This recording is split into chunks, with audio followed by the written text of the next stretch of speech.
You are listening to Real Hoop Hours with Slim Dookie and Heem. It is Wednesday, October 30th, and on today's episode, we got Good Morning NBA. We're doing statue talk, baby. The new Dwyane Wade statue is absolutely atrocious. And then we're moving into the Real Hoop Hours segment, where we'll be doing a deep dive on one of the most interesting teams in the NBA this year and what's making them different. After that, we got therapy session with smoked lays and offensive fouls. We got to present our Team of the Week awards. And then lastly, the starting five draft of guys that we believed in but didn't work out.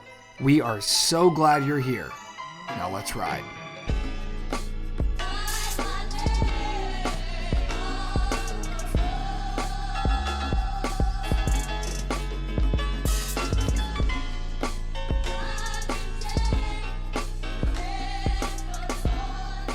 Welcome to the first episode of Real Hoop Hours. I am Heem, known as Big Hoop Gurus. That would be Nick, other known as Slim Dookie. Nick, how you doing today, sir? I'm good. For those of you that are here from our social channels, thank you. We appreciate it. We've been promoting a little bit and just we're excited that you're here. But for people that aren't from our social channels, if you stumbled upon this somehow, I'm Nick. I grew up playing hockey, ended up playing D3 college basketball. That's kind of when I really started to fall in love with the game. And now I do video work and also coach, assistant coach, calm down, high school basketball. And I just wanted to explain that this show is it's not going to be first take. It's not going to be, it's not even going to be Mind the Game with Braun and Reddick. I'd like to think we're somewhere in between there because we're going to talk real hoops, but we're also kind of idiots, and we're going to be idiots, and we're going to talk about stuff that, the first take enjoyers aren't going to care about. Is Kyle Anderson the best connective passer in the league right now? First take don't care about that. Mind the Game isn't going to talk about that, but either way, I'll throw it to you, man. Yeah, tell the people who you are. Yeah, his name is Heem. Full name is Kaim, which nobody knows that because I never let that out till now. But I have somebody that grew up playing football until eighth grade, where I've now been addicted to basketball ever since.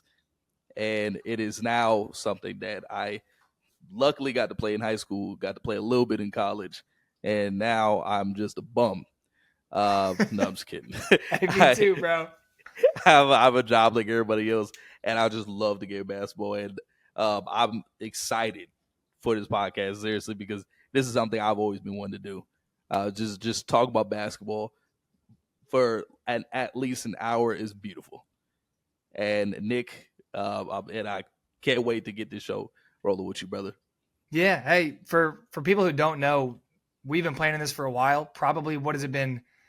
2.5, almost 3 months of just planning and doing practice episodes and meticulously getting everything exactly how we want it to be in terms of the structure of the show, how much time we're spending where and what we're talking about. So you're seeing maybe not exactly a finished product, but a product that's a lot further along than if we just hit the record button without a plan, for sure. I did want us to get started with the show with Good Morning NBA is our segment where we talk about trending NBA topics and things that we need to go over at the time. And what we need to talk about is statues. And for some reason, they're always bad to talk about. Here's a question. Ancient Roman sculptures? I don't have a real frame of reference of what these guys look like, but at least they don't look like they've been exposed to radiation. Dude, this Dwyane Wade statue, for those of you that haven't seen it, and if you're on Spotify, I think you'll still be able to see this. But either way, I'm gonna share this real quick. But dude, it's been bad. It's been really bad. Look at this on the right. My God, man. He Dwyane looks Wade, 56. He's got steroid head. I know he's got a big jaw. I think that's what they were trying to do. He does have a pretty wide jaw, but that's bad. And then this was a Ronaldo one too. Yeah, the jaw was an extra 3 months of production right there. There's- that, that draw alone just made things harder than they need to be. My God. Dude, And, I just want to adding know, Ronaldo like, right next to it. who are these artists, and like, Hey. how are these things getting approved? Like, I don't know if you remember. Here, I'll pull it up. This one right here. The Dirk. I don't know if I want to say exactly what this looks like, but you guys Yeah, can use your imagination. yeah, use as much imagination as you can because what my It's bad. I mean I don't did Dirk confirm this? Did Dirk look at this before it got put out? So this was the mock-up, and like it got roasted on Twitter or any other social media space, and Yeah, they as it decided should to have. go against it and just not do the continual balls. But like, how do you not think this one through? Like that's rough. Well, also what I think is funny is that somebody had to spend hours doing that. They'd spend hours of their life doing this just for everybody to be like, "Yo, this is trash." Yeah, that's you real life don't know what you're doing. Like that's crazy. yeah. For those of you that can't see it, I guess it's a little too long to talk about it without saying what it is. But it's a ball and then like a line, kind of following the shot path, and then has like a few balls. Yeah. So it's like 3 balls connected by like a line in the statue. I don't know why they felt like they needed to show the shot path. It was like, we know he's shooting. Like we know what it looks like when he's about to release the ball. Here's another one though. Oh, sorry. Go ahead. Oh yeah, no, I was also saying the lines aren't completely straight. They aren't like just lines. They're like flowing lines. I'm like, that's nasty. I'm like, that's like I wonder what that's their just- design, I guess, example was that they looked at for that. But but oh my God, Kobe or Andre Ingram. I don't know which one they was trying to go for, and for people who can't see this, for the Kobe Bryant statue, there's a picture that makes it look good, right? And all they did was just turn the lights down, and they was like, "Yeah, this is good. This is y'all did a great job." And oh my God, it's just it's pretty brutal. You're saying it looks like Andre Ingram. I mean, it's kind of uncanny. It's pretty close. I mean, now you bring it up. Andre Ingram does kind of look like Kobe Bryant. A little bit, but there are very specific features that you could have accentuated to like make Kobe Bryant not look like Andre Ingram. Yeah, very much. This is like this literally Timu Kobe. I didn't even realize that until right now. Timu Kobe. She's. I mean, my God. I mean, at this point, I wouldn't even want a statue if I was an NBA legend, bro. I wouldn't even. When's the last statue that came out that was good? I feel like every time a statue comes out, like the Ronaldo one got replaced. The Dirk one was a mock-up that they decided, like, okay, let's just not do the continuous balls. But like Dwyane Wade one is bad. He said he's like, I love it. Like I love it. It's great. Yeah. Well, it's like good PR move. Good guy. Yeah, I'm about to say it's like you get a Christmas present that means nothing to you, but you still gotta act. Yeah, it's like you didn't even get socks. There's holes in them. Like you got it, and you're just like, this is terrible. But you got it from the aunt you ever talked to in a decade. That's what it feels like to me. Thanks. And actually, I get pumped for socks these days. I just play anything. That's like as an adult, if you get something, like it's like, oh heck yeah. Now I don't have to go to the store and buy them. Like, I got if they're socks you'll actually wear. Yeah, see, I got lit for a pack of forks. I knew life wasn't good for me at the time. I knew I was going downhill at that moment. I was like, was it like nice, like silverware? It was gold forks. Gold forks? Yeah. Oh, okay. Yeah, it was total $8.99 at Walmart, but that made my day. Yeah, dude. Did you get a nice set of plates? Oh man, the high school kids listening, not gonna get this. College kids are gonna get it a little more. The mid to late 20-year-olds, 30-year-olds are gonna be like, oh yeah, this is my spin right here. That's a top flight present right there. Even though I literally sat there and have not opened that pack up yet, treated like it's like dead stock shoes. Yeah. So, hey, that's NBA news. Those are the only exciting things happening in the NBA right now. But I guess unless you had anything else to add, Heem, I will just take us into real hoop hours. Nah, hey, go ahead and get into it, brother. So the Real Hoop Hour segment. So that is the name of the podcast, but it's also the name of our best segment. And the segment that really encompasses the show, where we're going to get in our bags a little bit. All right. We're going to talk about a basketball topic that's interesting to us that most of the time is not being talked about by the mainstream media.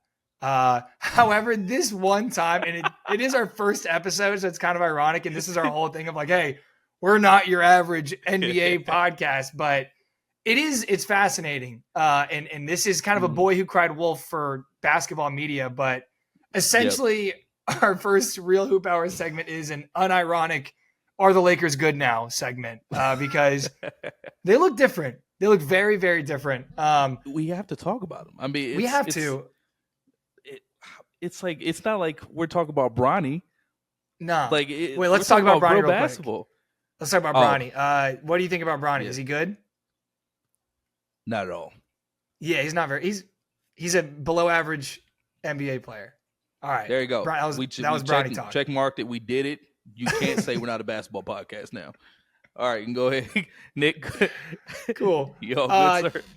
Yeah. So the thing I wanted to talk about or to touch on first is that a lot of teams run what I've been calling lately the LA Fitness offense, which is just like, let's just set a ball screen and then set another ball screen if we don't like what we get after the first ball screen. And if we don't like that, there's probably about 13 seconds left on the shot clock. If we have a good matchup that we like, we'll just have our player with the ball in his hands just go at the dude guarding him. If we don't like the matchup, we'll do one more ball screen and just see if we can get something out of that. And that is not what the Lakers have been doing. The Lakers have been running a lot of, I guess, I'll call it just action in general, but it's not just, like a zoom action, which is just essentially a pin down into a dribble handoff, which is a lot of teams like that's the Mavericks. Like, oh, we're getting spicy. I'm a Mavericks fan, so I watch a lot of the Mavs. The Mavs run a lot of LA Fitness offense, which, you got Clay or Luka, Kyrie, Clay. Like, yeah. You kind of forced two of those two, though. Yeah, and you can. It's like he could still run the same stuff that the Lakers are running now. But either way, it's a lot of like, college hoops type offense. It's a lot of what we saw win the national championship at UConn last year. It's pretty to watch. It's a lot of just, you gotta, even if it does end up in a ball screen or hunting a switch, you're running action before to get LeBron that switch, but also he's got an advantage over the guy switching on him that already isn't equipped to guard him. So he's in that much better of a position, There you go. Yeah, no, I noticed one difference, and this is something that I noticed from a lot of shooters that turn to NBA coaches, is they love double screens. And like we talking like what do you mean by a double screen? Like a pin down or like a stagger? Like a stagger double screen. Two pin downs. Gotcha. Oh yeah, two like a double pin down.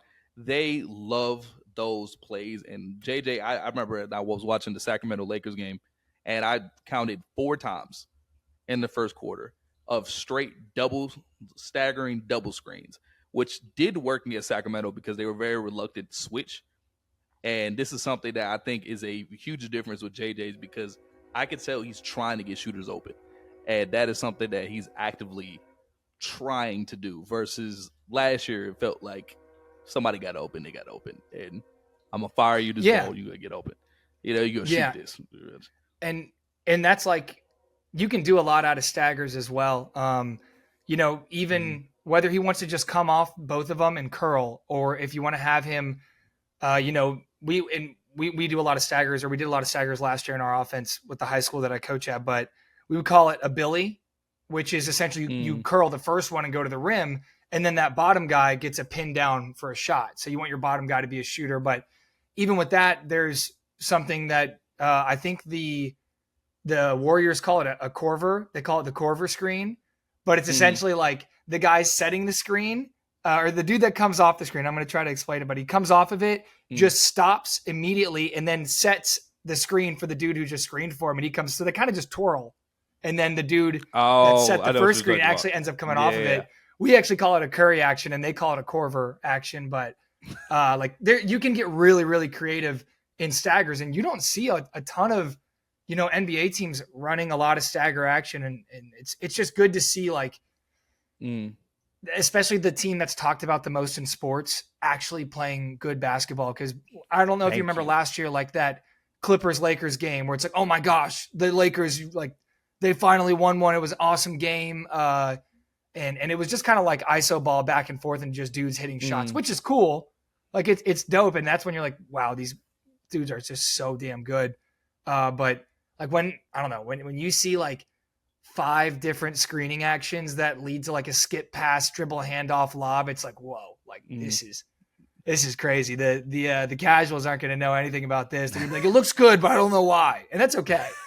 That's why you're listening to our show, right? See, the thing is that was beautiful about the staggers, right? And this is what made me turn to a nerd, is that I noticed off of the staggers, there was time where JJ switched it to Spain action, which Nick can explain a Spain action for people that don't know exactly. Yeah, it's where exactly, where you have a man screening going towards the middle of the floor, and there's a man screening behind that's screening the defender or the screener.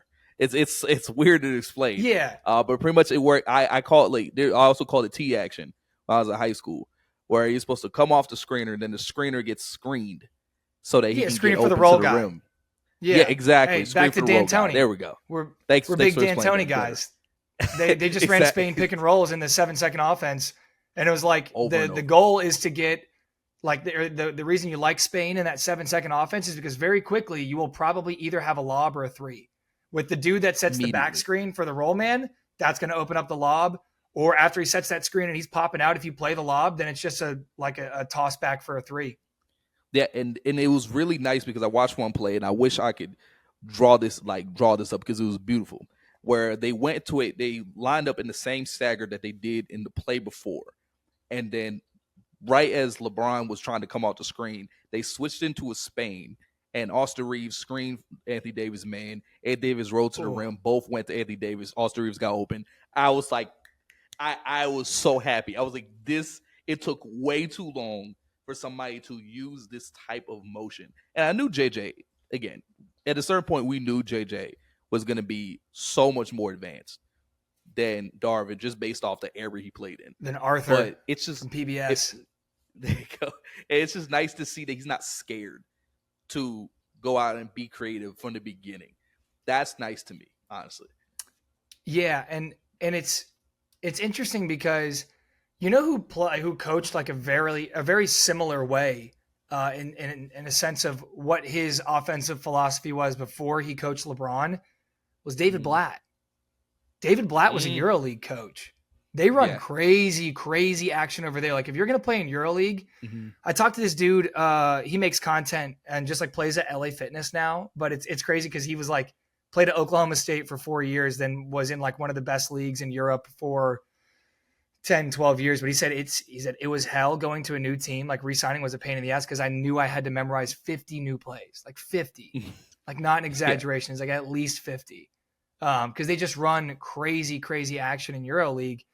But I mean, I think the difference is they did the podcast, and LeBron had enough conversations with JJ to know that, okay, me and this guy are on the same wavelength about basketball, and I trust him enough to tell me what to do. When's the last time LeBron had a coach that he trusted enough to let him tell him what to do?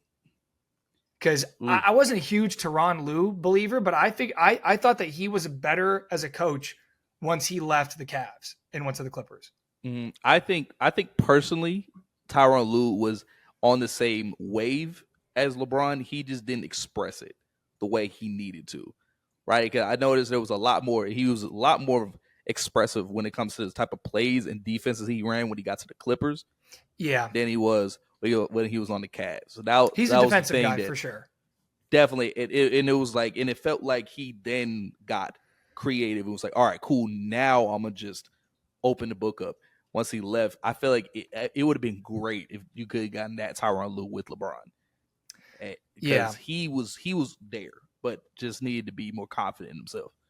Yeah, and hey, you love coaches that aren't afraid to just do weird stuff. Ty Lue was the small ball merchant for a while of just like, Like, F you, we're Yeah. about to play Montrez at the 5 for 30 minutes, and there's nothing you can do. Yeah. Or like Markeith or Marcus Morris, whichever one was there. No, Lou, like, legit, there was a point where, like, 3 years ago, he legit did not care. Like, I still remember when the Mavs played Boban and Kristaps. Yeah. Both of them on the floor, and then Lou said, I'm just gonna throw 2 6'8" dudes on them. Yep. I want you to score through Boban the whole game. Go ahead and have fun with that. Yeah, and the Mavs tried it, man, and Porzingis just like that was where I fell out of love with Kristaps as a Mavericks fan. Not that I don't like him as a guy, but I was like, man, like, dude, you're 7'1", 7'2", and you can't post up Marcus Morris. You can't take advantage of that matchup. It's like I would rather have Boban because at least Boban is going to put his shoulder into someone's chest. Also, Boban, maybe top tier underrated touch from like 10 feet out. Oh, like yeah. where most guys would be shooting jumpers, Boban's just like one hand, like palming the ball, never gathering with two, just kind of bringing it up and like open palming, no flick of the wrist, just open palm, like shot putting it. As right his fingers are in the front of the ball. he's playing like Nerf almost. Yeah, literally, he is struggling to get rotation because his whole hand is bigger than the ball. I swear to God, I used to love Boban. Do you remember the Jaleel? I loved about Lou. Remember the Jaleel Okafor picture of him palming a basketball? I'm about to pull it up. Yeah, no, I actually had that on my wall in college. I'm not, like, well, if it's the right one, the Jaleel Okafor picture. Yeah, no, literally, is that a figure of speech or is that a literal thing? No, like literal. Like I'm like pull this up. I'm gonna confirm because I might have a picture on my phone. I literally was such a big Jaleel Okafor fan. Is it one at Whitney Young? Wait, what'd you say? It was the one at Whitney Young. I don't know. I'm just talking about this picture right here. Oh, of just him palming a basketball. Oh, thank God. I thought you said you printed out this picture and put it on your wall in college. I'm like, that's crazy. Having another man holding a ball with his hand, like, his big ass hand on it, you put that on your wall in college. That's nuts. You're a big fan. No, okay, good. I probably should wait next time before I see like a weirdo. It's one at Whitney Young where he's like palming it like it's a tennis ball. Oh, okay, like a team like pick for the nation. It was. I had him, and then I had like an Allen Iverson up there in my wall. Got you. Yeah, no, I'm not a freak. That would be crazy. But back to JJ, I will say one of the things that I do have to say as partly as a negative is especially notice this in the Sacramento game is that when they do get away from all of that action and they do play LA Fitness basketball, they look a little worse at it this year than I remember last year. Mostly because it seems like they're practicing all this motion, action, and plays that when they do go into the LA Fitness ball, everybody's standing a lot more. Where it's like they're legit not moving at all. And again, that's something that's probably going to be worked out in time, but that's something I noticed in that at some point in the NBA, there's going to be standing and somebody get a bucket. Yeah. Yeah, and that's a little weird right now. What it might be, because I see the same thing, but I feel like it was that way last year when they weren't running a lot of stuff. And it might just be the contradiction of like, or I guess the juxtaposition of how different it looks when they're not all constantly in motion versus like, okay, time to run our shot clock play, like our 7 seconds on the clock left. And it's just like, this looks so different to what I've been watching all game. But I don't know. I'll have to watch a little more honestly, to see about that. That could be it too, honestly. But I guess another thing I wanted to touch on is the fact that the roster is not that different. And this is why I like JJ and I call him a common sense coach. While sure he's mixing it up, sure he's made some changes in what they run, but like he's like, yeah, let's just start Rui. Why were we not starting Rui? Like, there you go. I think a lot of times Lakers fans, I talked about this on social media, and people are like Rui can't score 20 points a game consistently. I was like, you don't need him to. You need him to give you like 10 to 15 and then like guard the other team's best forward, which he's capable of not getting absolutely like dog walked every game. And then like you need him to grab like 5 to 8 rebounds. That's it. Like just catch and shoot, drive closeouts, be simple, which In an offense that runs more action and you're getting shots in rhythm and you're not just standing still for 20 seconds and then being expected to just catch and shoot, like it's going to be easier. He's going to be better. And then also like Jackson Hayes actually being utilized, as they're just, hey, go get rebounds and be a threat at the rim. And it takes a little pressure off of AD. He can still do that, but he can balance that with being able to be a mid-range scorer and a catch and shoot 3-point guy. Like, it's just common sense. When he's simple, when he needs to be simple, he is. But it's like, all right, time to manufacture a bucket. We're struggling. It's like the well is deep, you know. And I also think Gabe Vincent is somebody that I've seen that people were very, very critical of last year for being injured. Totally.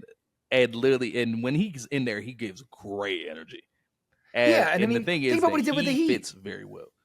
Oh yeah, that's. Look, Heat culture right there, flowing through his veins. He can't help it, and he works really well for this motion offense, of exaggerated motion. Shooter, 100%. That's the thing. He's not a dude that's supposed to be standing, ever. That's the thing about Gabe Vincent. That's something that they did wrong last year. Is that Gabe Vincent is never supposed to be standing. He's really good when he gets to move and he gets to shoot off the dribble. And to be able to shoot off the dribble, he needs to be getting opportunities going to his left, especially. He's really good in those situations, but we just make him stand and shoot the whole time. Same thing with Rui. If you make him stand and shoot, they're going to look bad now. Yeah, and it's just like Gabe Vincent is 6'1", 6'2". Like, if you put him in the corner and just tell him to shoot, he's going to have a hard time because these closeouts – like they're going to be better than if he's coming off of some sort of action, you know, if you're setting it up with two actions before you even have him as an option to catch the ball. Like guarding for a whole possession is really hard. Like, sure. If one guy's guarding for a possession, it's going to be hard for him. But when you make 5 guys guard for an entire possession, that's going to be really, really difficult. And that's what the Lakers are doing right now, man. And it's fun to watch. Like, you know, it's been fun watching like Lakers fans just be in misery the past few years because it's like LeBron fans and then Lakers fans are just like, it's the handshake, like Lethal Weapon meme of just like the worst fans in basketball. Yeah, every time. No offense to if that's you. Sorry. Like everyone, it's not just me. Everyone thinks it. And you're probably like, I know. We do. Yeah, we do. But now you get to like, I think, you should be celebrating. If you are a LeBron fan or a Lakers fan, it's time to be like, okay, the boy who cried wolf is over. The big bad wolf is actually outside, and y'all are a contender this year. I don't think I don't think the Lakers will be a play-in team. I think they'll be better. And last plus about JJ, the last positive I want to get off is his hands are out of his god dang pockets. Thank you, JJ, for using your hands to actually talk. And the fact that, and the thing is, I actually weirdly was checking. I was like, how many times does he put his hand in his pocket and say nothing? I want to see this. Didn't see it one time. That is beautiful. Thank you, JJ. And that is a positive in itself. Mavs fans know that Jason Kidd walked so Darvin Ham could run in terms of having your hands in your pockets and not calling timeouts. Because he is the king of that. He's, dude, when the meme came out of just like, you know, Jason Kidd in a sweater vest and then has got his hands in his pockets just with a soft smile as like the Jazz are going on an 18-0 run. And it's just like someone put a picture of Arthur next to him. And I was like, son of a bitch. Just watching the game with everybody else, you know. Yeah, he said that in an interview. That one that's when I was like, fire him. Then of course he takes us to the finals next year that year. But exactly. He had a quote that was like, he's like, look, I'm not the savior, guys. They're asking him about like bad energy. He's like, I'm watching just like you all. And like talk to the players. I think that was his way of being like, trying to motivate his guys to be self-motivated, you know, like self-led. Which is like, I get it. That is important. You can run a team like that, but it's like, dude, don't say that to the press. Yeah. Like, going around it's on me. Yeah, going around saying, "Hey, this is a great game, isn't it, guys?" I don't know if that's a good idea. I don't know if you can, you know, build a team off of that personally and be like, hey, this is fun, and then be like, "Hey, you're supposed to coach the team, by the way." Hey, I mean, I hope that's not, you know. I'm glad, that finals run did buy him at least another 2 years. So whatever complaints, you got to hold him back for a little bit, I will say. 2 more years of the LA Fitness offense, man. Which, hey, there's a team that could do it right now. It's the ISO Gang Mavericks, dude. Oh my goodness. There you go. if we're leading at the end of the first half, you're cooked. Yeah, because it's gonna be nothing but buckets in the second half. So. Yeah. All right. I do have to get us into our next section. It's our next segment called Therapy Session, where me and Nick just get off some stuff off our chest of what we've been messing up recently. Some problems from our week previously. And Nick, you got anything for us at the moment? Yeah. So initially I had 1 offensive foul, but now I got 2.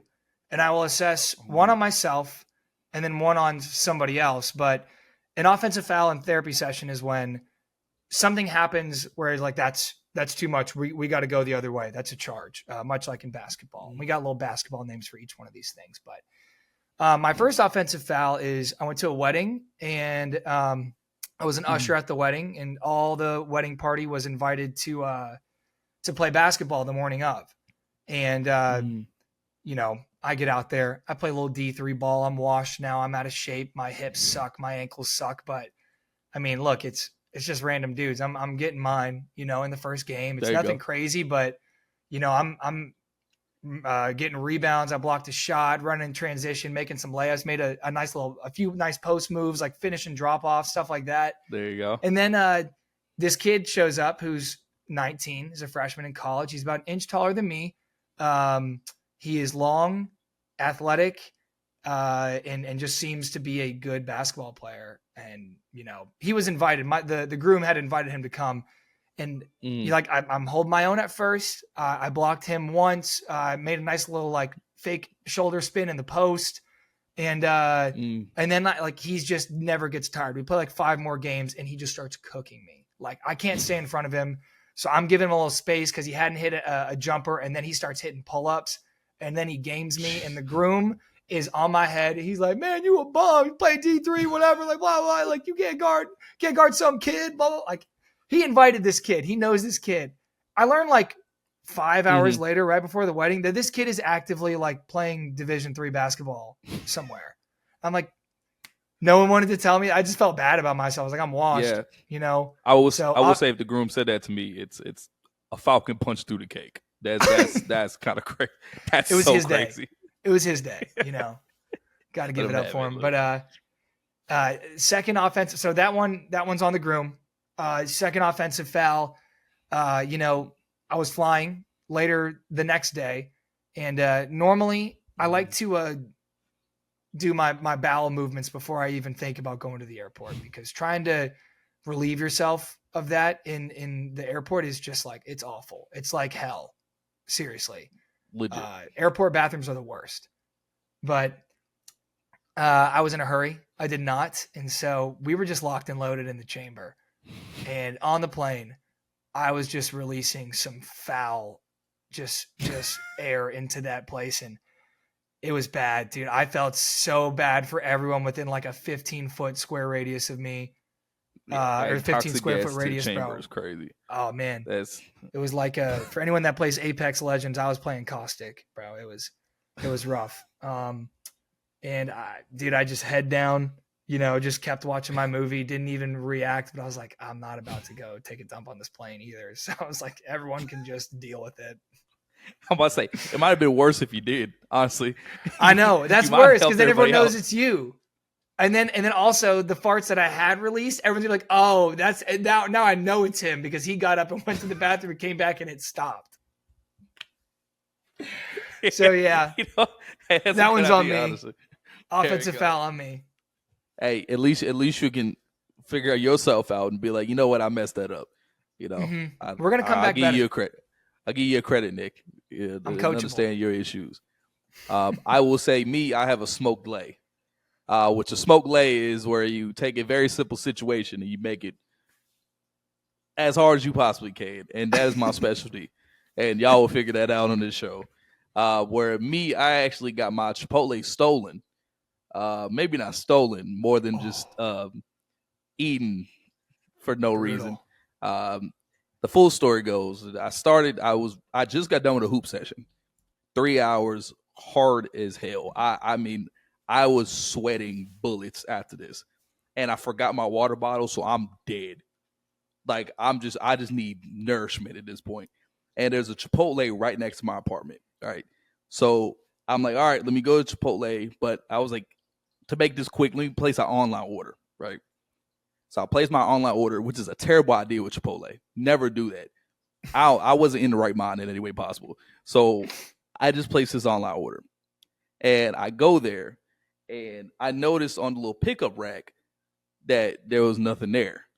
And I was like, okay, well, I'll wait 10 minutes. I waited 10 minutes, nothing there. So then I'm like, all right, Nick, I gotta check on my food at this point. I'm starting to get, a little heated. I go there and I ask, I'm like, hey, any update on my bowl? Because they're doing nothing. I seen dudes dancing in the back. So I'm like, all right, somebody has to get my bowl. And I asked the lady, and she was like, oh, your bowl should be right down the rack. So I was like, all right, the hell's going on? And then we go, and I'm like, there's nothing on this rack. And she's like, hey, can you tell me what you got? And I was like, oh, I got white rice, I got chicken, I got black beans, I got queso, and I got some fajita peppers. And she looks behind me, and she goes, excuse me, sir, taps the dude that's eating. And then she's like, sir, what's the name on that bag you ripped open right there? Oh, that's tough. And then he was like, oh, that's not mine. It said Kaim on it. And I'm like,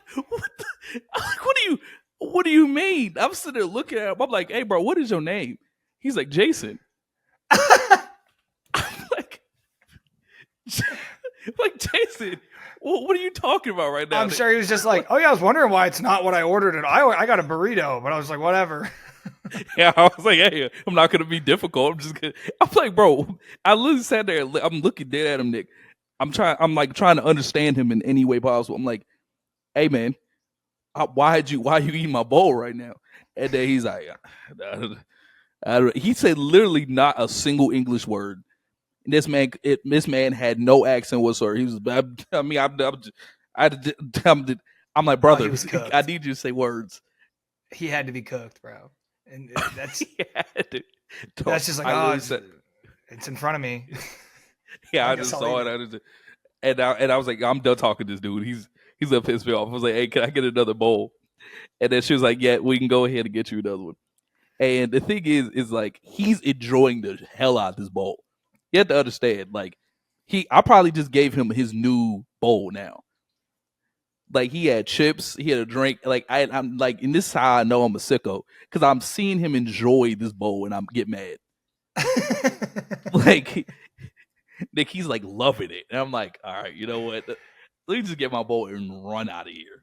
And I thankfully they replaced it, and then that's nice. Went out. I'll say we're gonna go to the booth here for a review, because I don't think this is a smoked leg. I think this is an offensive foul on Jason. You know what? There you go. Actually, offensive foul on him.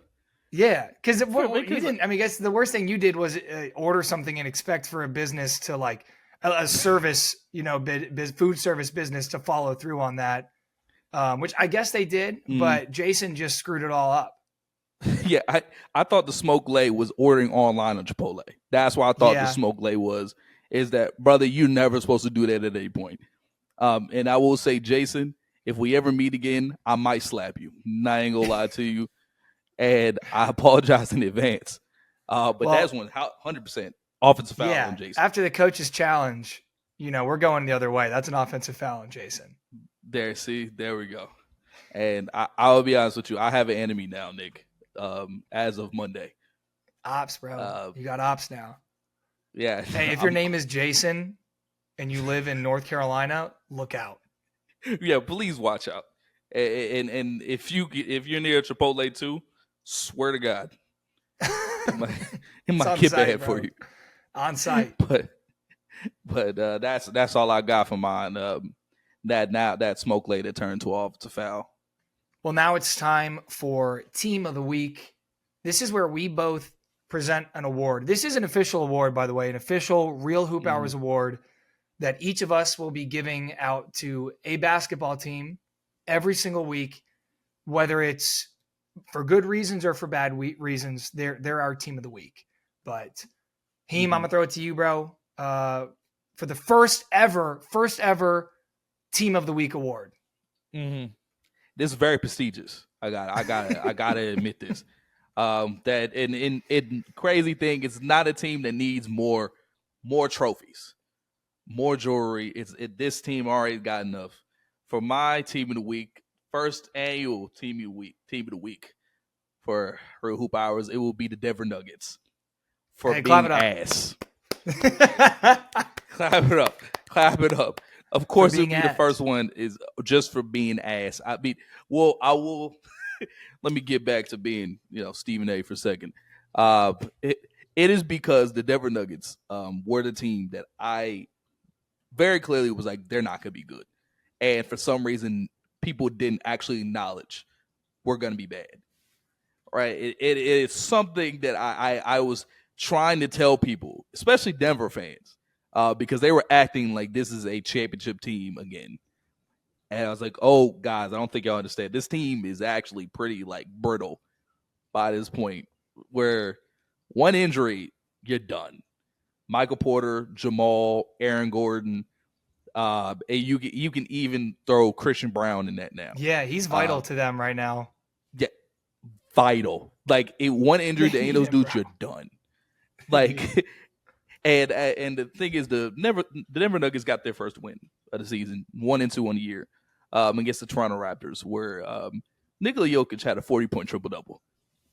They won by 2 in overtime. I don't know how you against the Toronto Raptors. I don't know how they're supposed to win games. And the thing is, a lot of people are blaming KCP for not. They're like, oh, well, you lose KCP. Okay, guys.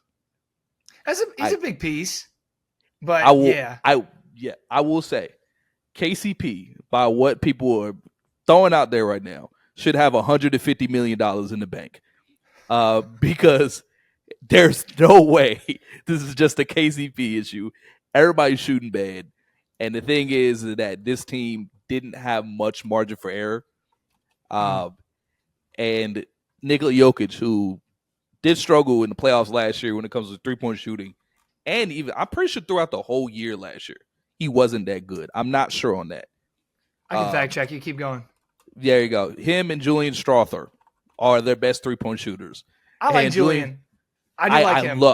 I actually really like Julian. He's made 4 threes on the year. And that is their next best shooter at this moment. Tough. And Julian, and I love that he's getting minutes. But that tells you a lot of how this team is moving.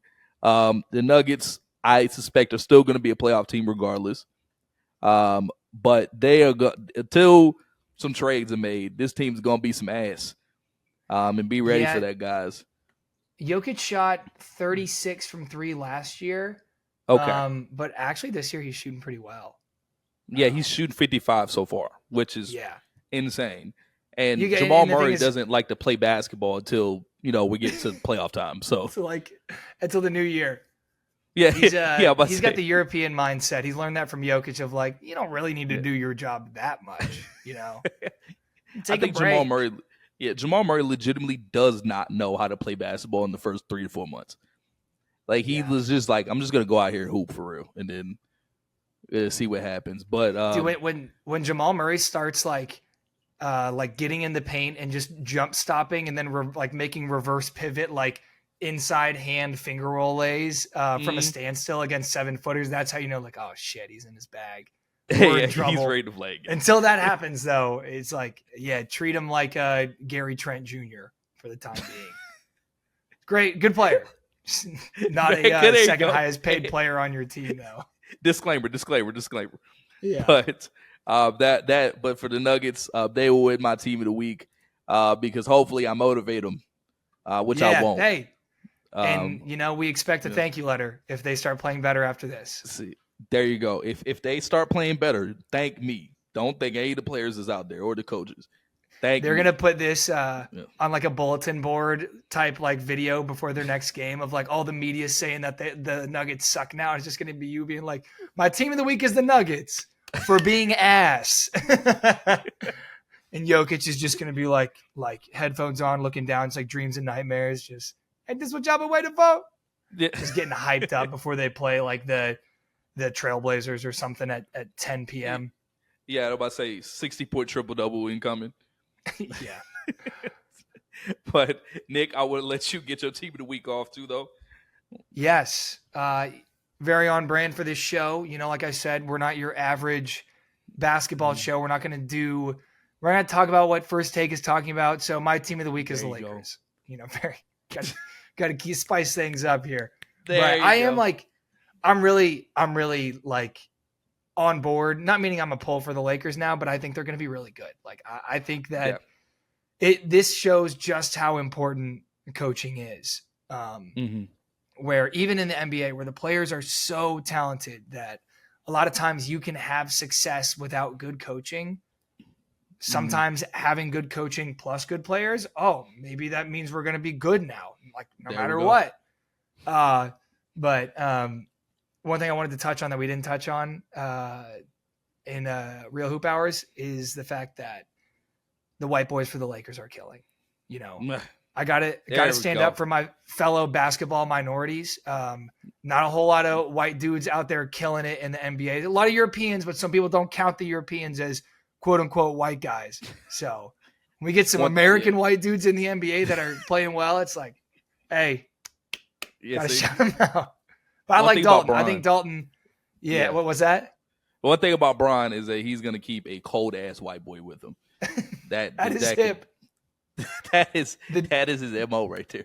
The DEI hires for the Lakers, bro. Dalton and Austin Reeves, bro. And I think when's the last time the Lakers like had a very specific team need, which is like essentially just this year it was shooting. And they drafted a guy with a late pick and they hit on it. Like, or when's the last time they just hit on a pick? They drafted Max Christie, right?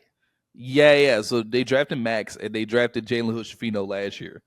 Jalen Hood-Schifino, rest in peace, man. See, Jalen technically addressed the need. He just wasn't ready to play.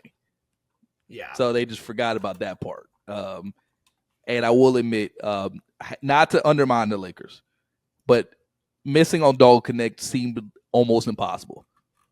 I will admit to you. I was surprised he was still there. Truly. Yeah, I will. As a 4-year dude that averaged 24 points per game last year, I'm pretty sure. There was no miss there. I gotta admit that was the best, easiest pick you possibly could have made. I really like the fact that teams seem to be getting away from this. Like, we have to draft the 18-year-old, you know, just because, you know, it's like the younger he is and the earlier you can get your hands on him and start to mold him by like getting him in an NBA weight room, getting him with your NBA skill development coaches. Like, yeah, that does work. But also, if you think that you're going to be in the playoffs, like have a real chance at winning a championship in the next 3 to 4 years, draft the 4-year player that's ready right now. Jalen Brunson, 4-year guy at Villanova, or 3 or 4. I think it was a 4-year guy at Villanova. 4. Yeah, he didn't play his freshman, I'm pretty sure. Okay. So either way, he still had 4 years in college learning how to play basketball very well because it works in the NBA. And it's like, it's not a bad idea to just do that because your chances at like drafting an 18. I love Matas Buzelis. I think he is going to be good, but there's a chance that he doesn't really get much better than he is right now. Maybe he doesn't fill out his frame. Maybe he can't find consistency with his jumper, where if a guy is like that as a 4-year college player, you know what he is. You know, you're not hoodwinking yourself into thinking like, well, we can do this, we can do that with him, we can develop him. It's like, if a guy's 23, you know a lot more about what he's going to be as a player and what his trajectory looks like than if he's 18. But there's also a problem with foundational skills in the NBA that is something I try to talk about, but it's hard to really describe in the fact that at the end of the day, the NBA is AP calculus, right? It's the top upper echelon of basketball. So if a player comes in without the knowledge to be able to be in that class, they're going to do bad. As much as they have all the skill and talent and capability to be able to improve quickly, if they don't have the required knowledge to be there, it's going to be really hard for them. And that's one of the things where I say players that are sophomores are perfect to me, is that they have that extra year of college to be able to come in and have that foundation going into the league versus having a dude that just went to college just because he had to. Hey, shout out TJ Warren. Forced to. Yeah, big 2-year guy. My boy, TJ Warren. Dude, Tony Buckets, man. Who should be averaging 25 right now, but Yeah. Give him minutes. Not fair for everybody. Throw him out there. Hey, I don't care. Minutes, dude. Oh, Let's give TJ Warren 30 shots one game randomly this year. See what happens, dude. Oh, dude, I can't wait for he's who does he play for right now? He told me this just talked about this. I know. Is he back with the Pacers? Knicks. No, the Knicks. Dude, yes. If I can't, and I hope it happens before, but at the very least, we can look forward to the Knicks already have their playoff spot. They're not really going to move too much up or down, and they just sit all their dudes, and it's like the last 3 games of the year. Here comes TJ Warren with something to prove. Yeah, pulls a Tyrese Maxey, 18 threes, 35 shots. I'm salivating right now. Just thinking about TJ Warren getting up 20 shots in a game again. Oh my gosh. This is a TJ Warren podcast, right, if you haven't noticed. Oh, yeah. That'll be reoccurring, by the way. D'Antoni, TJ Warren. Honestly, a lot of D'Antoni. Oh, and the Lakers. We're big Lakers guys. We always talk about the Lakers. Clearly. I will say, it's scary how much we're going to talk about D'Antoni. Yeah, everything always goes back to D'Antoni. It's like if you ever play that game on Wikipedia where you just type in anything and you can always get back to God or something, or you try to get from one spot to another. It's everything we talk about, you can always just bring it back to D'Antoni. Every modern part of the NBA makes it back to D'Antoni somehow, and nobody wants to believe it. But we on this podcast will show y'all every single good thing you see about basketball today. It goes back to D'Antoni, and it is always trace it back. Yeah. Oh man, I could talk about Mike D'Antoni for 15 minutes, so I'm gonna go ahead leave it off. I'm not. Oh man. Now I need to get us to our next segment of starting 5, which is our draft that we go point guard through center and 6-man for a certain category. And for this week's category, it's guys that we believed in that didn't work out. I love this. I'm so excited for this. Oh yeah, if some tears roll down, just know. I'm trying my best, guys. But for this one, Nick, I will have you start.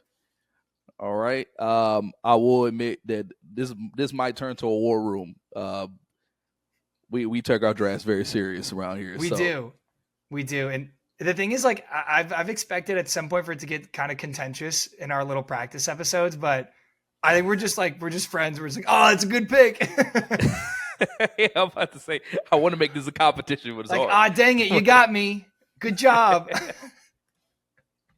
Right. Oh man, I'm ready to go though. All right, I got a full. So I got to go. First pick here. I think first overall, I got to go with a dude that I watched in college, and I was like, "There's no way this guy isn't going to be the future, like one of a top 10 player in the NBA." Mm-hmm. And that is Michael Carter Williams, and I'm going to put him at the one. That first trip, that triple MCW, almost quadruple double game, dude, was like a steal in a rebound away from a quadruple double. I think he had 30 something or 29, 11, 9, and 9. It was nuts. But yeah, I literally watched that game too. Really? I think I saw the highlights the next day. Yeah.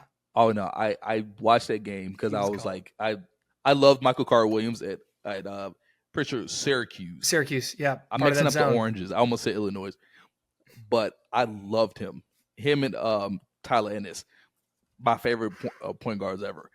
And I swore he was going to be an all-star, bro. And so that's, like we said, that's a good pick. I gotta get that to you. That's shout out an amazing pick. Shout out another Syracuse alum, Rakeem Christmas. Big Syracuse guy. Center of the zone, Yeah, just sending top tier shots. Yeah, Rakeem Christmas. Great name. That's a fire name. The NIL deals for like greeting cards or like, I don't know, what's a Christmas brand? Starbucks Christmas coffee. Yeah, I was gonna say crazy. him with Mariah Carey. Oh, they gotta do a commercial with Keith Mariah Christmas just pays him just all I want for it and just points to him. Christmas. Yeah, that man, the cringiest commercial already set up, but we're gonna have fun with it. For my number one pick, I don't have to take long for this one. At power forward, I'm putting Thon Maker. Oh. I swore that it was KD. I swore Thon Maker was KD.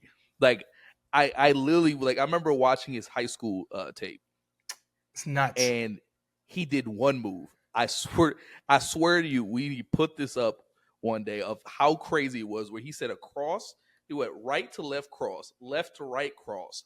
Hezzy then crossed again into a step back three. I was like, brother, he's 7 feet tall. What's happening right now? Now, do we know how old he was when he got drafted? We have no clue. Dude, but I saw that thing is like a yearbook picture of him showing that he graduated high school in 2010 in Australia. It's like, dude, if that's the case, then he was like 25 playing against 16-year-olds. But even if he was 25, still to be 7 feet tall and have a bag that deep is crazy. That's crazy no matter the age. If you want a little Thon Maker fix, like if you haven't had your fix in a while, you're like, I need a little bit of new Thon Maker. His CBA, like his Chinese basketball highlights, are nuts. He's like back in high school. It's awesome. Oh, he's still tough. He's still tough. I mean, in China, he's just getting guarded by like sleeping tonight. 6'3" guys. Yeah. So they just put him. They put him at the 3. Literally just high school again. Yeah, just don't put him at the 3 like it's 2K. But all right, I'm gonna let you go ahead and have your second pick, sir. All right, I'm going to draft my 2 guard here. I'm going to take Adam Morrison, Gonzaga legend. Big cry guy. He cried on national television. Hey, never be embarrassed to show a little emotion. Real men cry. There you go. Amen. Yeah, Positive big cry masculinity. Guy is funny as hell, though. Kobe said that he loved Adam Morrison because he did a great job of helping them prepare for their opponents. I'm like, hey, there you go. That's what I did in college for 4 years. So I get it. There you go. Hey, you know what? There's a personal connection to you, exactly. Adam Morrison. We're putting him at the 2, though. Putting him at the 2. Okay. At the 2. Okay. And for my next one, is probably wait. No, forget it. I'm ripping it. My second pick is gonna be Dougie McBuckets. Oh, okay. I swore. I literally remember going to school and telling everybody that Doug McDermott is going to be the next. Like, he's going to be crazy. Like, just like what Lauri Markkanen is now. Yeah, I had the vision. See, that's the thing. Everything goes back to Dan Toney. Me and Dan Toney were locked in here, and it was like, Doug McDermott. Him setting the back screens on a Spain pick and roll. Just my Dan Toney sense is tingling. Yeah, what to say? Mike D'Antoni was sitting there getting like reads from the future while laying in bed. He's like, Spain's. I need it. And it was just Doug McDermott just sitting there looking at him. I swore he was, to me, I think he is another dude that on a list of if they came out later, I think he potentially could have potentially had a better career.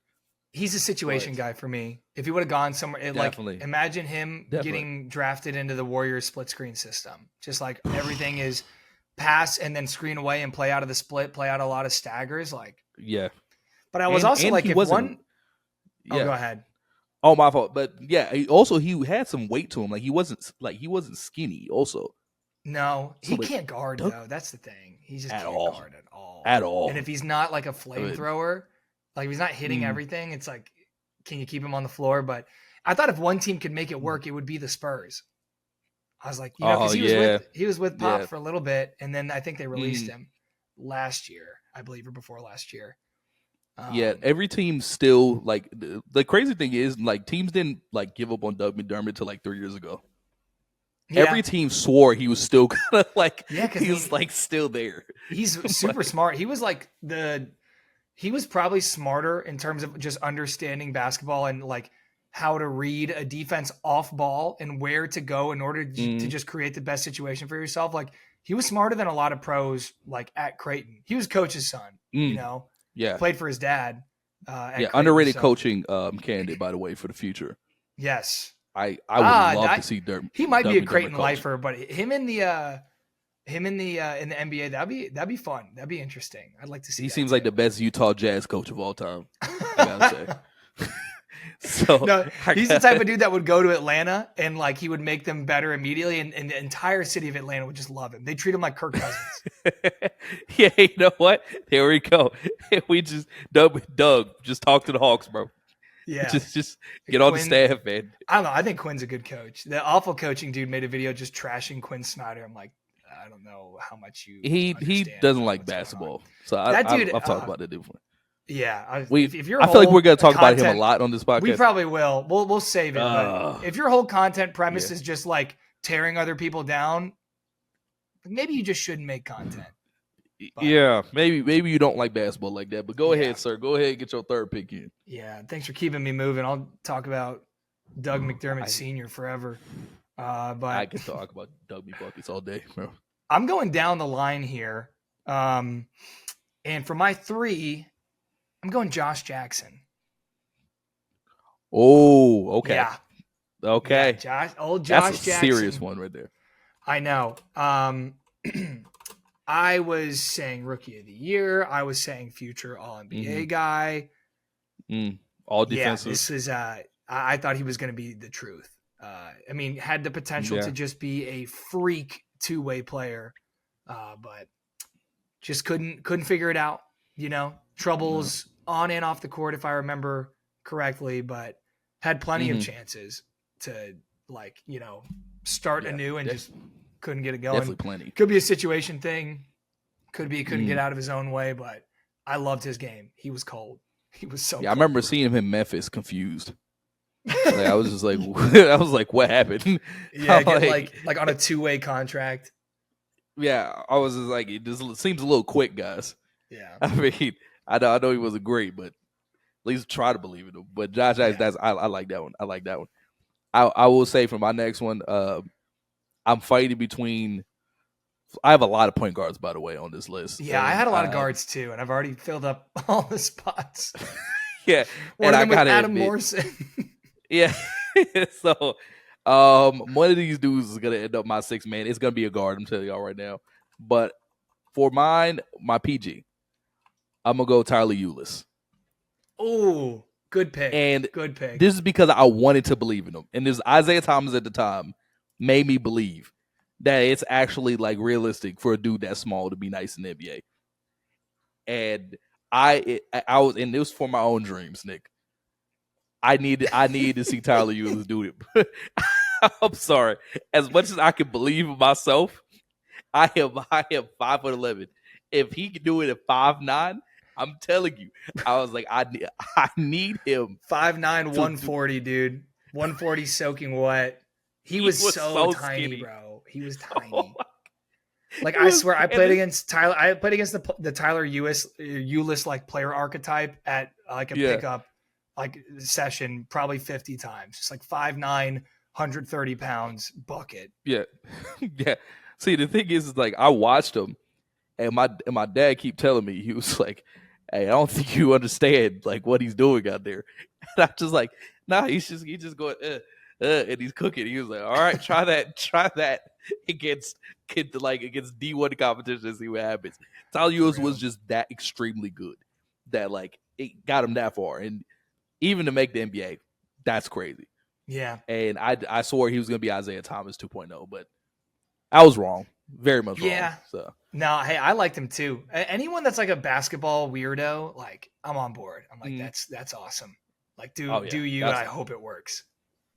And so when I figured out he wasn't gonna be anything in the NBA, that my dream died that day. So I had no more aspirations after that. So Tyler Lewis, we tried. There we go, brother. You're the reason I'm not in the league right now. So hey, Isaiah Thomas walked, so Tyler Eulis could also walk for a little bit and then stop walking.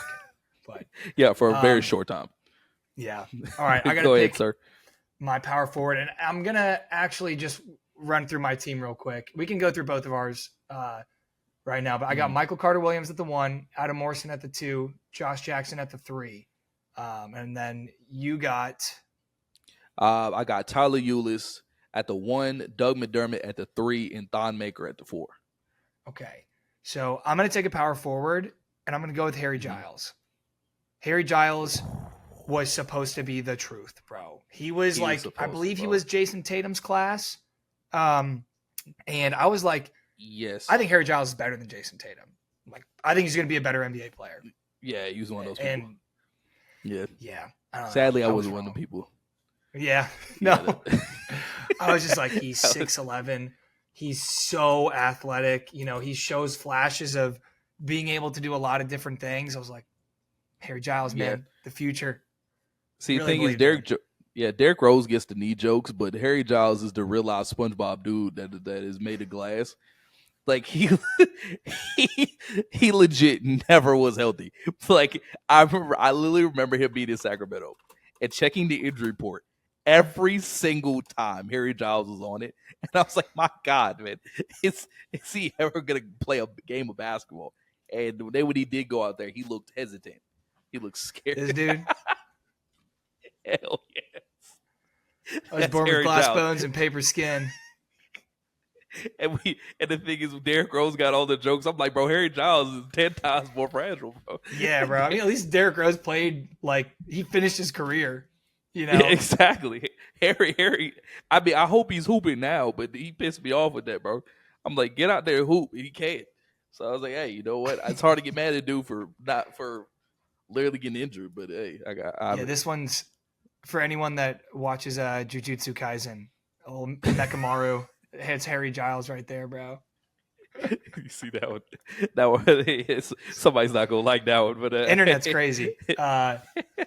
So Harry, if you're listening, sorry, we love you. Yeah, we love you, brother. He'll probably listen. Yeah. And you do not have glass bones, but you do have paper skin. For my center, I will go Jahlil Okafor. I couldn't let this pass by. If you would have took Jahlil Okafor, I would. Yeah, I'm about to say, if you would have said it, I'm not even gonna lie, I would have threw this mic. So I had to make sure that I got him out the way. Again, the dude that was just too late into the cycle of the NBA.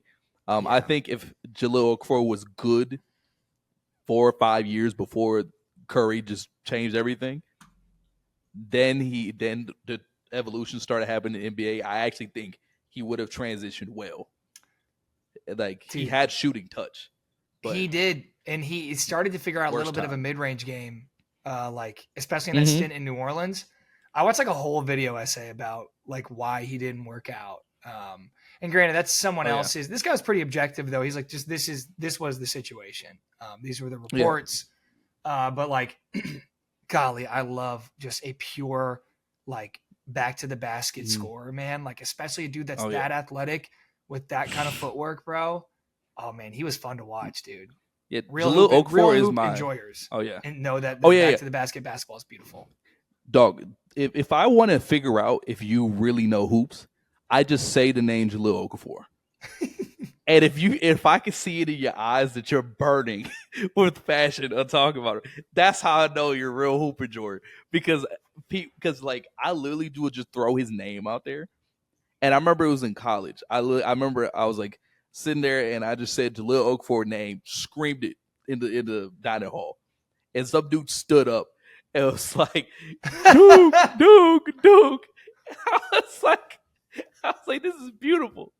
I can just scream a dude's name out and have a connection. That dude was my friend for 2 years. I just literally, I literally talked to bro, immediately got his Instagram. We was cool for 2 years. Immediately. Just off of Jahlil Okafor. Yeah, well, let's say what girls say, dudes make friends easily. Just scream out. Don't need much. Homies. Don't need much. No, but all right. Lil Kamora is my 5. I'm ripping my Oh, center.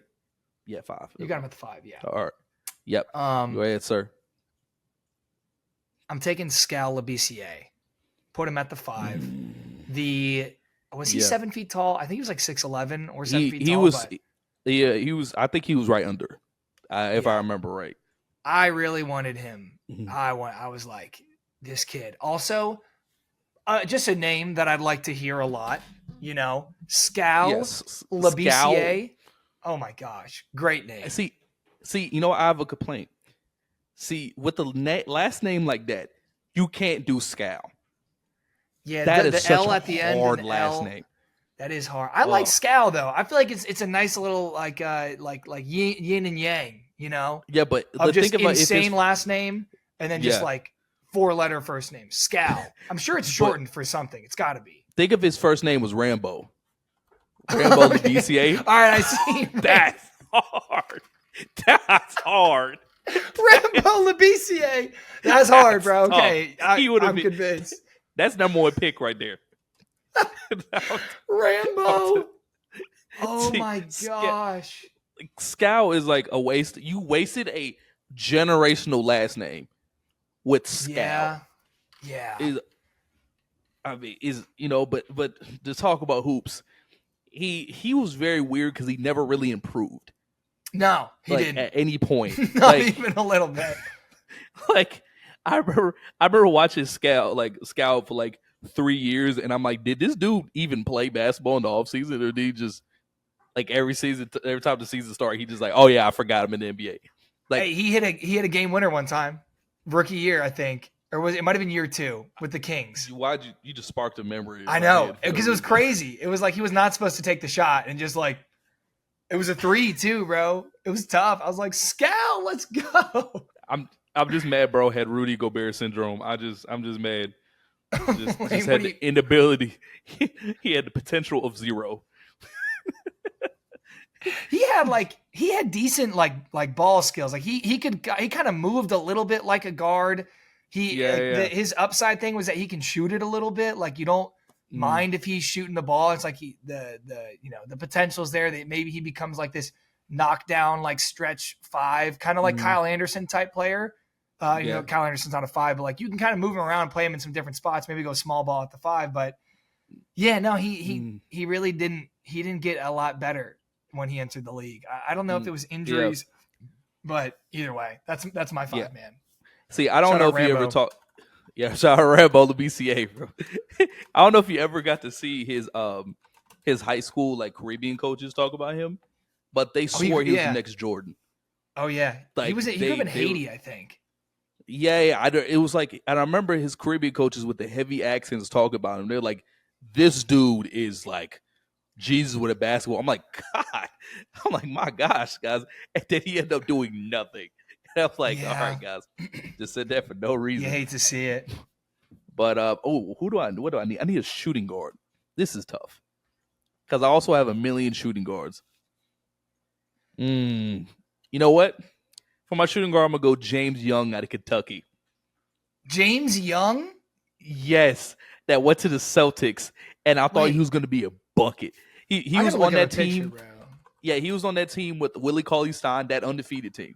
Oh, he was on that, bro. Why am I like, I got nothing in my brain for James Young, bro. Yeah, I'm telling you right now, he got no NBA minutes. Okay, yeah. Full disclosure, like I was like, maybe it'll ring a bell once I look him up. Nothing. Hey, that's hand up. When I don't know a player, I'm not gonna act like I know him.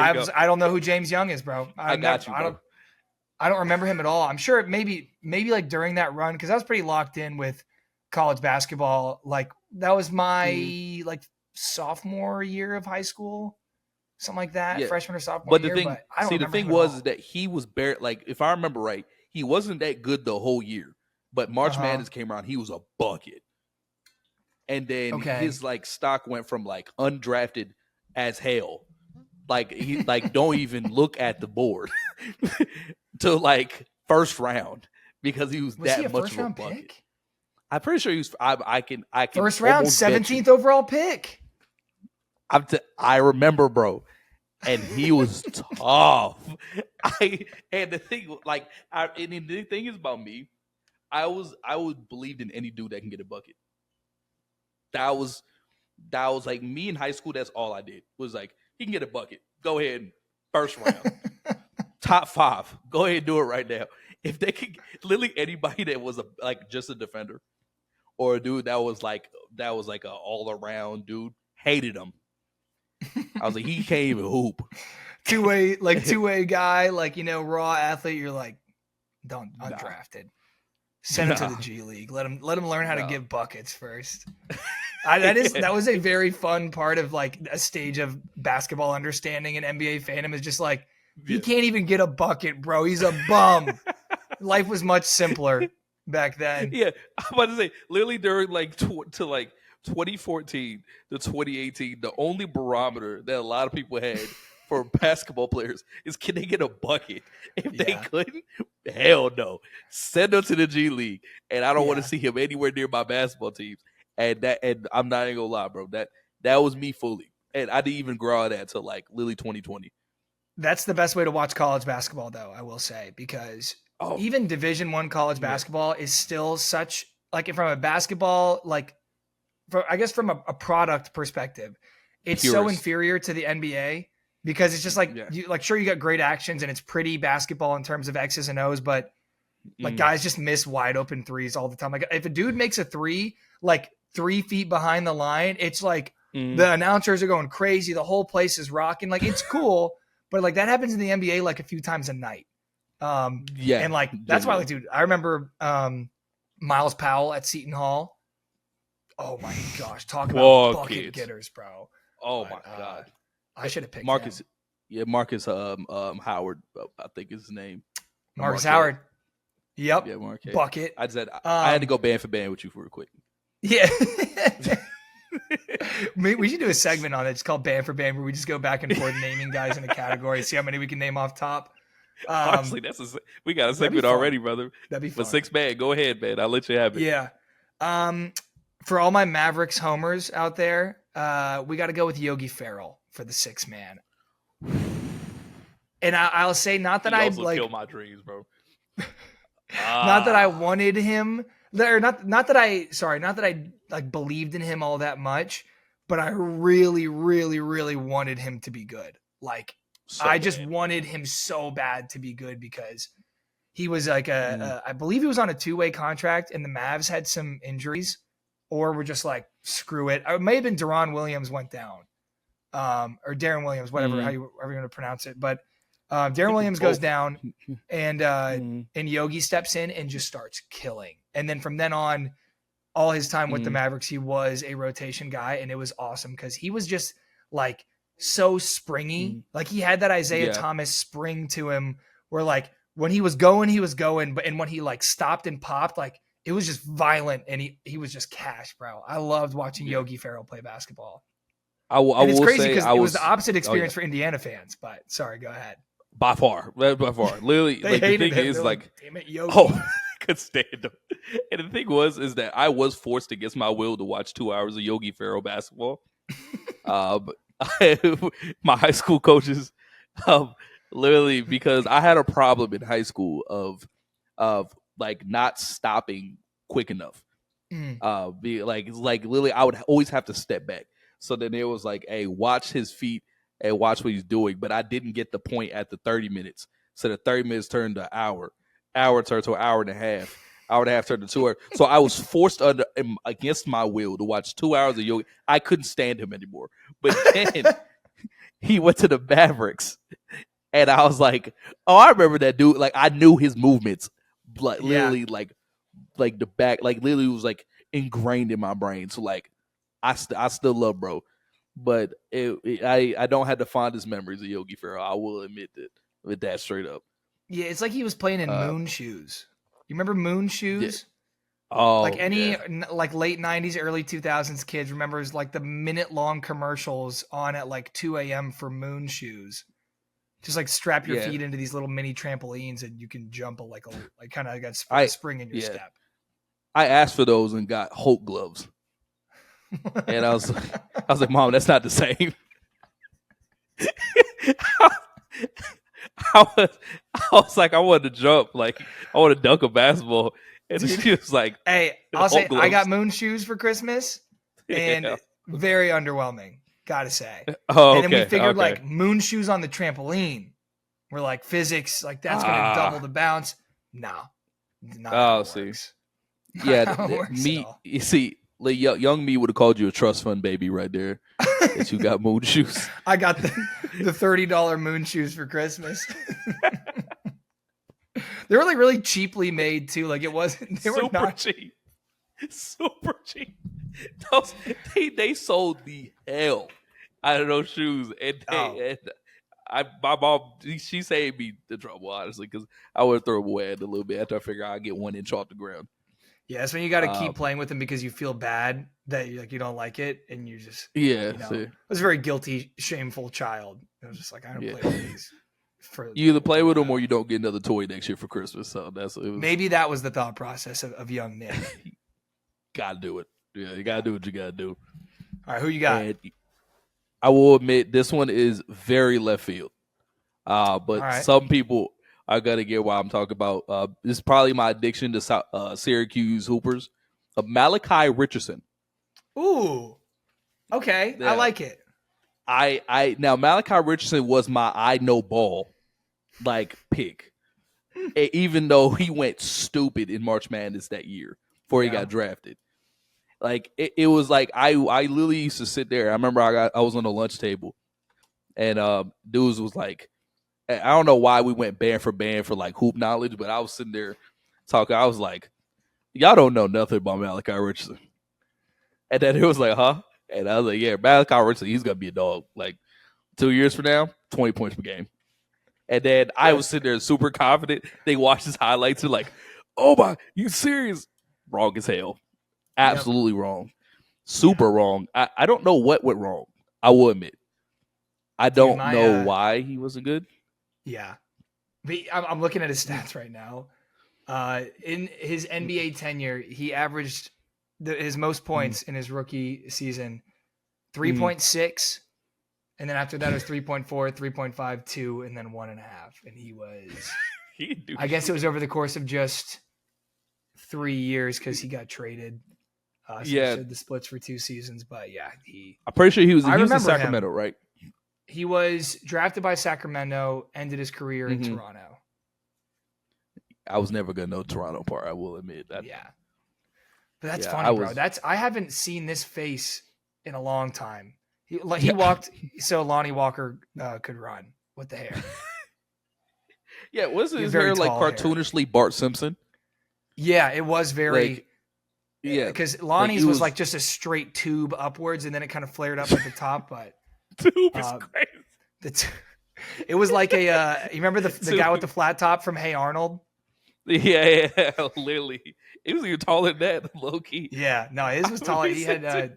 Tube is crazy. Like he put it in a tube and then he like let his hair grow and then he took it off and then he was like, all right, literally, bro, literally. All right, that is our draft. Let's run through our teams real quick, and maybe we'll just pick who we want coaching these guys. Maybe a guy that we thought would be a good coach and just didn't work out. Yeah, I think you know what, and I have one coach that fits this mold pretty easily, and his name is somebody that most people probably don't know. His name's Steve Nash.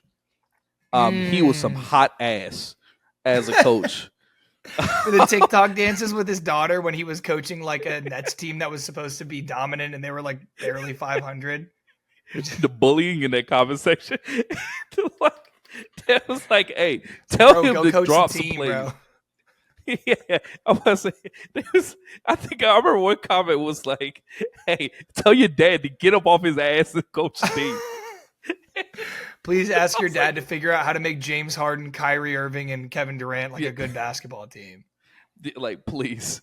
Like, and Steve Nash, the thing about him is that Steve Nash had Darvin Ham syndrome, where he would just, he's legit watching the game.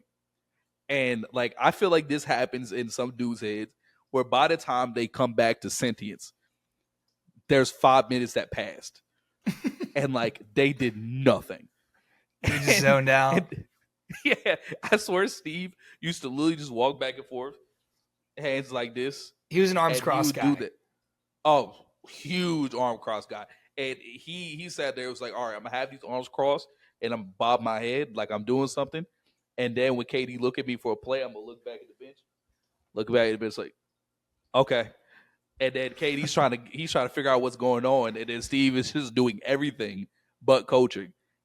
And Steve is what actually scared me for JJ Redick. I will admit that. He's the reason I was scared for JJ.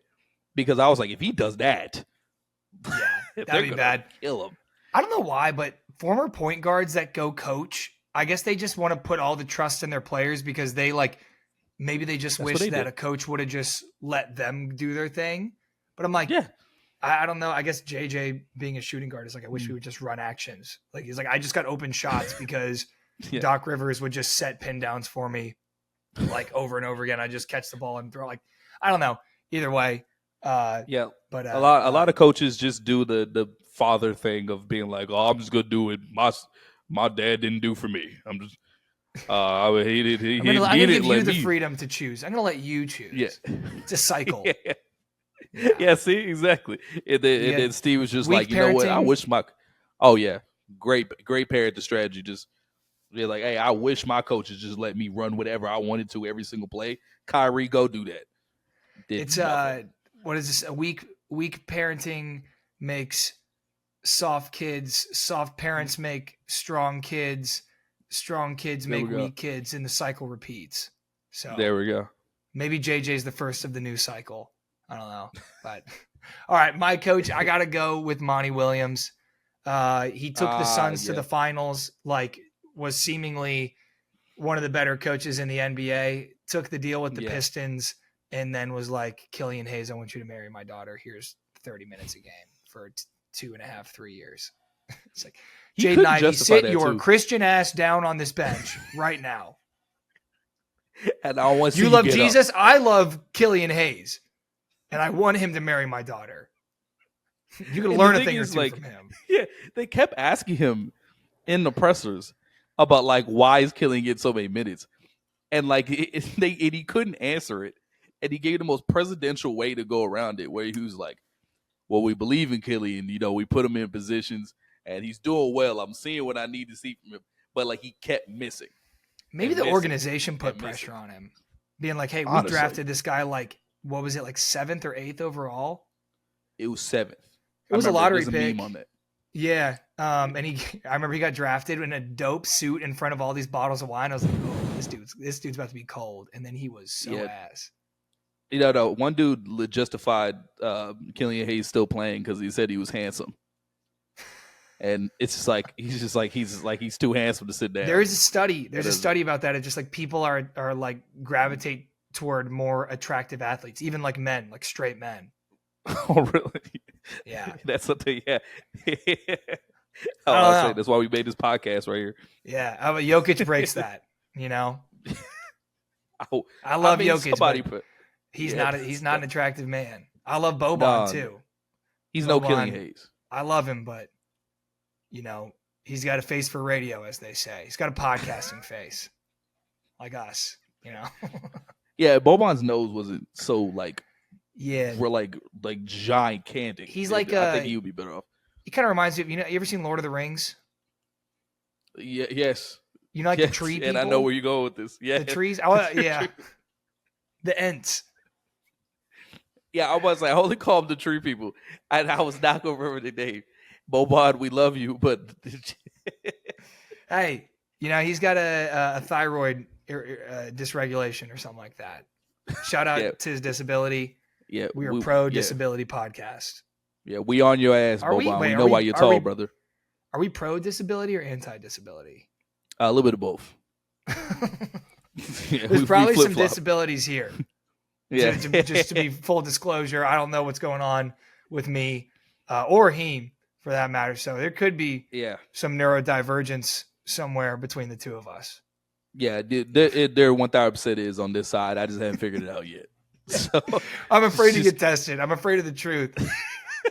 praying the truth. See, now we locked in because then I'm just gonna feel like, hey, I'm gonna walk in there like you are 4 years too late, sir. It's like, dude, you've just been like you get tested and they get the results. Like you just been like doing things like this, like with now I've never seen anything. This before. Yeah. Have you been able to keep a job? It's like barely. Yeah, it says right here you should be. Yeah, it says right here you shouldn't be able to keep your eyes open. How have you done this? Like, are you speaking in complete sentences? Like, I think so. Probably. You tell me, Chief. It's kicking in. It's like, oh my gosh! All right. Well, that just about does it. I guess we'll run through our teams real quick. Let's just run through the teams. Yes. All right. You go first. All right, I got you. At the point guard, we're going Tyler Ulis. At the shooting guard, we got James Young at the University of Kentucky. Tyler Ulis, University of Kentucky. Doug McDermott at the 3 out of the University of Creighton. Thon Maker at the 4 out of the University. Oh, wait, he's out of high school. Yeah, he's out of high school, but class of 2010. Jalil Okafor at center at the University of Duke. And Malachi Richardson out of the University of Syracuse, with my coach being Steve Nash out of the University of Santa Clara, if I remember right. Yeah, I believe you're right. But that's coach for the Brooklyn Nets. All right. At the 1, I got Michael Carter Williams. I guess I could do colleges too. That's Michael Carter Williams, Adam Morrison at the 2, Josh Jackson at the 3. He was Kansas guy, right? Adam Morrison? He can't. No. Josh Jackson. Oh, Josh Jackson. Yes, Kansas. Harry Giles. I got Scal, aka Rambo Labissiere, and then Yogi Ferrell as my 6th man. And for my head coach, Monty Williams. I gotta admit, that's a hell of a 6 man. Monty Williams. Yeah, I love Yogi. Yeah, very, very much Killian Hayes. Love me some Yogi. But all right. That just about does it for the show. And we're getting ready to say goodbye. But just to leave you with a little something, we like to end every show with some extremely specific NBA trivia. And this will be a competition for the whole year. And the final score might be 1-0 because it is very, very specific NBA trivia. But we're going to do it the whole season. We're going to ask each other a very, very specific statistical trivia question, and we have to be correct up to 1 decimal point. So, Heem, I'm gonna let you start it off, and then I'll ask you my question, and then we'll give. All right. Yes, sir. All right. So, for your question, I'm gonna go over another player that was on the Denver Nuggets last year, and Kentavious Caldwell-Pope. And in his 3rd year, he averaged a career high of 14.5 points per game. I need you to tell me how many free throw attempts did he have per game that year? Okay. Free throw attempts per game, KCP, 14.5 points per game. In his 3rd year with the Lakers? No, he's on Detroit. This is his 3rd year. Oh, he's in Detroit. That's right. Okay. I remember, I think this was the year that 2K had him labeled as his player archetype was all-around star, which was nuts. They just threw that out there. Yeah, I remember being like 13 or 14 or I guess like 16 or 17 having 2K13 and just being like, I don't know a ton about basketball, but that can't be right. I know he's not a star, but go ahead. Free throw attempts. Mm-hmm. This was before he was just like a jump shot merchant. I think he was still getting downhill quite a bit. Mm-hmm. I'm going to put it at 9.3. Wait, free throws per game. Free throws. Free throw attempts. Per game. Yes. So make sure you knew. No. Okay. 15 points per game. I'm going to bring it down to 6.8. Final answer. Final answer? That is incorrect, sir, by a large margin. He averaged 3 free throw attempts per game. What? 3.0. he Damn. literally just scratched 3. So the thing is, the reason why I said it is because before he was a 3-point merchant, but this is as he was like transitioning into being a 3-point merchant. So Okay. he was on his way very much in 3, and I just wanted to pick his year where he had his career high. But yes, it's 3.0. Wait, that was his career high for free throw attempts? On life. I'm looking dead at it. He literally averaged his highest 3 free throws attempted That's crazy. that year. That's crazy. Well, And all right. the next highest year was 2 years after that. So he ain't been back since. But I'll let Just you go ahead and jumpsuit, get your man. final question off, sir. Yeah. All right. Chris Paul played college basketball for Wake Forest, and he's never been known as, much of a rebounder, but his freshman year, Okay. how many total rebounds did he bring down per game? Sorry, how many rebounds did he average per game? Okay, because total, I was not getting that. I was just looking at offensive and defensive and then just saw total rebounds. But how many rebounds did he average per game as a freshman at Wake Forest? Am I allowed to ask what year did he leave college? He only spent 2 years there. Okay, 2 years. Oh, he was good off the bat. Yeah. 2 years back then, Mitch, you was a dog. So, For real. Chris Paul always gets more rebounds than he should. So I know that this isn't sweet. I knew you picked this for a reason. That's why I'm trying to. Hey, maybe it's just a super normal number, man. Let me go 5.3 rebounds per game. Final answer. Final answer. Yes. That is incorrect. The answer is 3.3. Very normal number. I hate you, Nick. I hate you. I'm giving you some weird ones in the practice episodes. Yeah, see, I was expecting it to be. I expected you to be like, "Oh, that's weird. Let me grab this 3.3." Okay, that's usually the way I operate. Well, all right, 0 for 1 for both of us. Hit you with a hezzy hey. Hey, you know what? What a great race so far. Are we doing great? We weren't even close, both of us. My God, for real. You know what? We're doing amazing. But I do want to lead us out of here, Nick. Thank you, everybody, for checking in to the first episode of Real Hoop Hours. It is Heem, or at Big Hoop Gurus on TikTok and Instagram. Nick, we'll get you out of here. Yeah, go follow at Real Hoop Hours Podcast subscribe to us on Spotify if you're not already listening there. Subscribe to the YouTube. Follow us on TikTok, Instagram. We'll be posting clips and stuff. Your boy is at Slim Dookie 1 or Slim Dookie Hoops on Instagram. If you want to keep up with us and just see what we're doing, join the broadcast channel on the at Real Hoop Hours Podcast Instagram. That's where you can get all the updates. That's where we'll be voting on whose draft starting 5 team was better. And who knows? I think all these things that we're competing in, like starting 5 and the trivia, we might have to do some punishments for the loser. Like do an hour-long Instagram live of the MJ Jordan debate. That would be a terrible punishment. But people choose to do it every day. Yeah.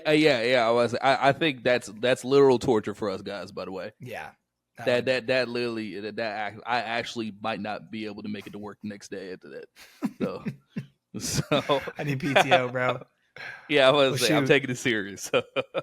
Like we said, subscribe to us everywhere. If you listened on Spotify and you want to watch on YouTube, we're there. If you watch on YouTube, you want to listen on Spotify, we're there. But we appreciate everyone that listened, especially everyone that listened to the whole episode. We love you guys, and we're excited for this thing. There you go. Love all y'all. Peace. Peace.